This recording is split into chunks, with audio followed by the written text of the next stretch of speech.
सहनाववतु सहनौ भुनक्तु सवीर्यं कर्वावहै तेजस्विनावधीतमस्तु मा विद्विषावहै। ओम शांति शांति शांति। हरि ओम। तो अब भगवान आगे कहते हैं, कामम आश्रित्य दुष्पूरम दंभ मान मदान्विता मोहाद गृहीत्वा असद्ग्रहान् प्रवर्तन्ते अशुचि व्रतः। तो भगवान कहते हैं कि दंभ, जो आश्रित प्रवृत्ति के लोग हैं, वो दंभ, मान और मद से युक्त मनुष्य जो लोग हैं, वे किसी भी प्रकार की कभी भी पूर्ण न होने वाली कामनाओं का आश्रय लेकर अज्ञान से, अज्ञान मतलब ठीक बात को जाने बगैर मिथ्या सिद्धांतों को ग्रहण करके और भ्रष्ट आचरणों को, अशुचि व्रतः, भ्रष्ट आचरणों को धारण करके संसार में अपना जीवन यापन करते हैं, विचरते हैं। तो देखिए, इसमें जो इस श्लोक में जो ध्यान देने की बात है या विशेष बात जो भगवान बता रहे हैं, वो क्या कह रहे हैं? कहते हैं कि जब व्यक्ति, मनुष्य, उसको बात, सही बात समझ में नहीं आती, तो वो क्या करता है? अनुमान से, अटकल लगा के, अंदाजे से कोई किसी जो भी जीवन में कार्य हो रहा होता है उसके बारे में अंदाजा लगाता है, अनुमान लगाता है, अटकल लगाता है कि भाई ये काम ऐसा हो रहा होगा। क्या? जैसे तो जीवन के साथ जैसे जैसे जीवन बढ़ता है, जब जो भी जीवन है, जो भी चेतन प्राणी है, उसे शरीर चलाने के लिए, ऊर्जा के लिए भोजन चाहिए होता है।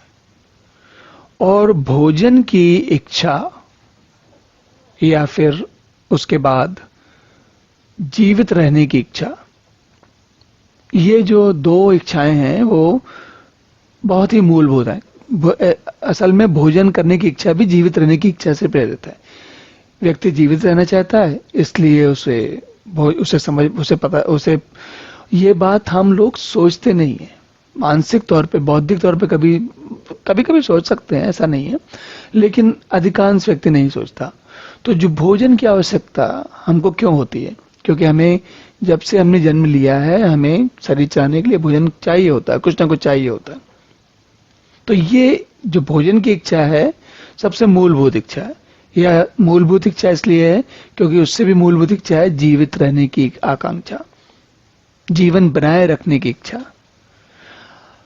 अब इसकी बात केवल इसलिए की गई, भोजन की बात या जीवित रहने की बात इसलिए की जाती है कि यहां से इच्छाओं का आरंभ होता है, और उसके बाद जीवित बनाए रहने के लिए भोजन की इच्छा, फिर भोजन में नाना प्रकार के भोजन की इच्छा, फिर शरीर को चलाए रखने के लिए उसे साफ सुथरा रखने की इच्छा, फिर उसे निरोगी बनाए रखने के लिए क्या खाना है, क्या नहीं खाना है, कब खाना है, कैसे अपने जीवन को बचाना है, और फिर कौन सा प्राणी जैसे शेर, चीता इत्यादि है, उनसे बचना है, और गेहूं और फल, ये सब चीजें, कौन सी विविध प्रकार की चीजें खानी है। तो आरंभ बड़ा साधारण चीजों से होता है। आरंभ किस बात से होता है? कि जीवन कैसे बचाया जाए। लेकिन वो बढ़ते बढ़ते वो इच्छाएं कहां तक पहुंच जाती हैं कि व्यक्ति पूरे विश्व में अपना राज्य जमाना चाहता है, सबसे अधिक धनी बनना चाहता है, सबसे अधिक सुंदर बनना चाहता है, सबसे अधिक प्रसिद्ध होना चाहता है। तो इच्छाएं व्यक्ति को दौड़ाती हैं। ये बात हम लोग भली भांति जानते हैं कि इच्छाएं दौड़ाती हैं। तो भगवान क्या कह रहे हैं कि इच्छाएं ऐसी चीज होती, कभी पूरी नहीं होती। देखिए, दुष्पूरम, ये जो दुष्पूरम लिखा है ना, कि दुष्पूरम मतलब कभी जितना भी उनके पीछे भागते रहो, कभी पूरी नहीं होती। और यदि व्यक्ति इच्छाओं के पीछे भागता रहेगा तो उसके पास जीवन में इसके अतिरिक्त कोई कार्य नहीं, बस वही इच्छाओं के पीछे भागते रहना ही उसका कार्य हो जाता है। और वो कभी रुककर सोचता नहीं है कि ये जीवन का चक्र, ये सब कुछ क्यों चल रहा है और ऐसा क्यों होता है। क्योंकि भगवान ने, देखिए, ये आसुरी संप्रदाय ऐसे लोगों में बढ़ी हुई है। उनके पास ठहरने का, सोचने का समय नहीं है। तो क्योंकि कामनाएं आपको कभी, अगर हम कामनाओं पर ध्यान नहीं देंगे तो एक कामना के बाद दूसरी, दूसरी के बाद तीसरी, ऐसा जीवन में जीवन पर्यंत कभी भी नहीं होगा कि हमारे पास कोई कामना नहीं हो। लेकिन उन कामनाओं का जीवन में क्या स्थान है वो हमें भली भांति समझना चाहिए, और तब हम आगे और आगे बात समझने का आरंभ भी कर सकते हैं। तो भगवान हमारा ध्यान वहीं दिलाना चाहते हैं। चलिए अब अगला श्लोक देखते हैं।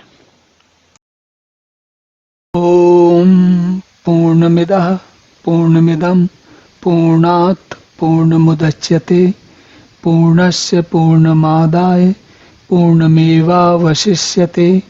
ओम शांति शांति शांति।